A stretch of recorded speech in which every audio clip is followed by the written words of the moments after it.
Hello everyone, this is my second attempt at making this video because I totally bumbled my way through the first one.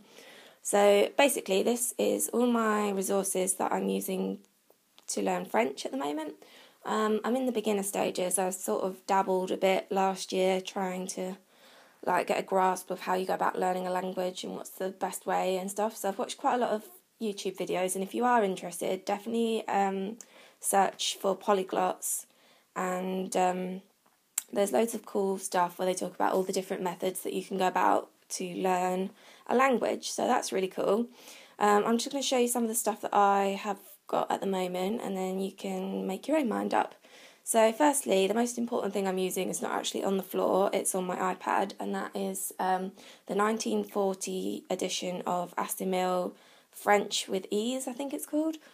And basically that's really highly recommended by language learners on YouTube. So I've got that, and I'm just it's just got short conversations in French and English, and it tells you how to pronounce them, and it's got really good quality sound files that go with it. I just found mine on the internet. If you Google 1940 Astimil French, you'll probably find it as well.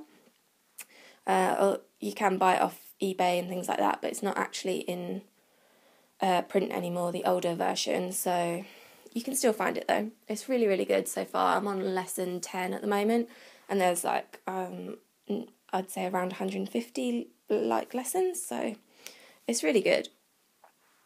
Anyway, so that's that, and then I also have got some notebooks and things where I'm copying down the lessons as I go. Look, there's lesson 1 and lesson 2, so on and so forth, where I'm copying it down just so I really, really want to get it in my mind, although they don't recommend doing that. They just want you to listen and repeat if you go along with the textbook.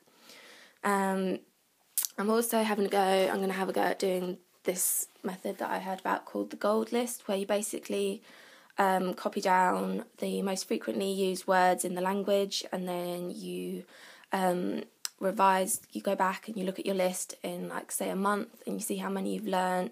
So you would write the French on one side and your native tongue, so English, on the other side, and then you go back in a month and you review it, and then you rewrite the list without the words that you already know. So you're just condensing the list down to the words that you only the words that you don't know, until eventually you end up with a really short list of words that you don't know, so you can just practice those ones. And I've heard that can have success, but you have to keep up with it. You have to keep going back to it all the time. So I'll see. Maybe I'll do a separate video on my attempt at doing that and how it goes. And then then next we've got books.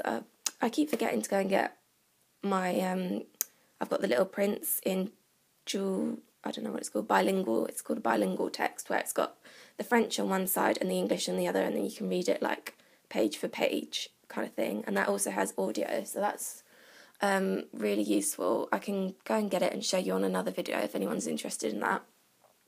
And then I thought a lot of people recommend trying, once you've gone through a textbook and you've got a basic grasp of the language, basic, then you can attempt to go through books, and you'd start off with children's books and then work your way up. And I've got another children's book which I haven't I haven't bought it down, and that's really basic, where it's got a couple of lines and then a picture and then a couple of lines in a picture. And when I first bought it, even that was quite difficult for me. I had to really look up quite a lot of words, so that method can be really slow if you don't have any knowledge of the language, basically. But anyway, I'll show you what I do have. I'll start with the Skellig, because this is a book that I actually read at school in English, and I found on Amazon that it has a French translation, and I really enjoyed reading it in English, and it wasn't it's not a difficult read, really. I mean, if you're about 10 years old, it's kind of fine kind of thing. And you can see this is what it looks like on the inside. Quite big text. So that's probably maybe one of the first ones I'll have a go at after I've gone through a few more young children's books. And then I've got good old Harry Potter, and this was actually the first book in French that I bought, which was a bit of a mistake really as a beginner, because it's like way too difficult, and they as you can see there, even like the first page, I struggled with the first page for ages. I had to look up loads of words even though I knew the story. So yeah, so maybe I would recommend getting books that you already know the story of if you're a beginner. What else do I have? Oh, I've got an Agatha Christie, because I also heard that Agatha Christie books are really useful for learning, because they're not too complicated. The language isn't too complicated, but the story is quite good to keep you interested and engaged in things. That only came in the post today, so I haven't looked at that at all yet. And then here I've got a little phrase book which I found in like, I don't know, what do they call them in America? Like, it's like a second-hand bookshop kind of thing. And that was 50 cents, and it's a phrase book. So basically, what I like the phrase book is that it tells you how to pronounce it. So here we've got excusez-moi, excusez-moi. Can you read that? I hope so. So it basically has it phonetically, how you pronounce the word, which is kind of useful when you're a beginner and you're like, I have no idea how you would pronounce the words. So that's why I would use that, and you could take it on holiday if you went to a French-speaking country, and I don't know, it's more practical, isn't it? Like, it's got phrases for, like, the police may say, oh dear, could be in trouble. So that's that. It was only 50 cents. I think it's useful for beginners. And then, another textbook I have is this Teach Yourself Beginner's French. This is a 1992 edition, which I got from my library when my local library actually shut down, and they sold a load of their stuff. So I got it for 30p. Ooh, what a bargain. And this is, see, withdrawn from stock.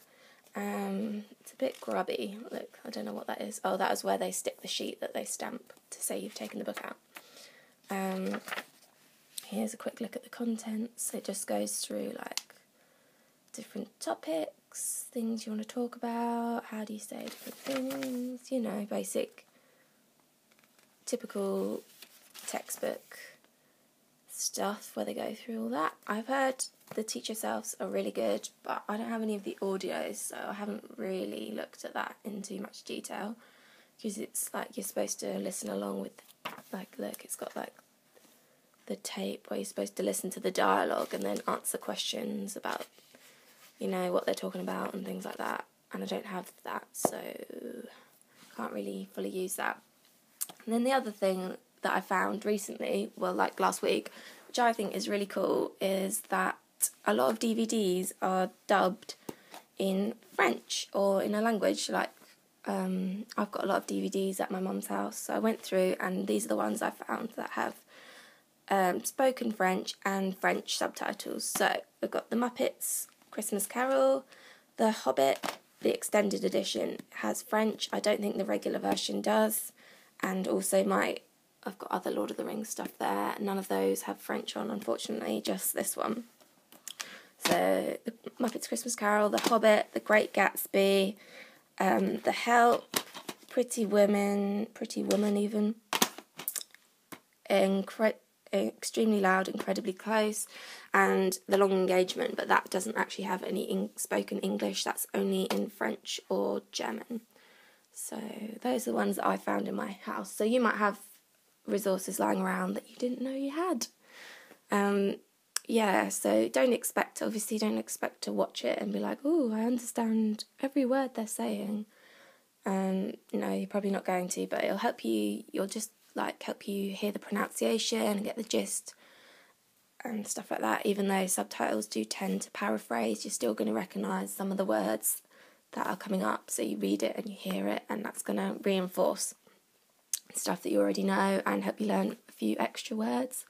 And the whole of the Game of Thrones box set I've got here is all in, all has French dubbing, so that's going to be like a lot of hours of potential listening to French, so it's going to help boost the time you spend listening, reading, stuff like that, and hopefully you'll have some DVDs you actually like and give it a go.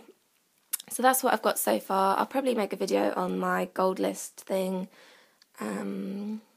yeah. If you want to make a response video and show me your resources and stuff, I'm only a beginner, so maybe in a couple of months I'll do an update. Okay, thanks for watching. Don't forget to subscribe because I'm going to do some more videos on language learning and things like that. Alright, okay, bye-bye.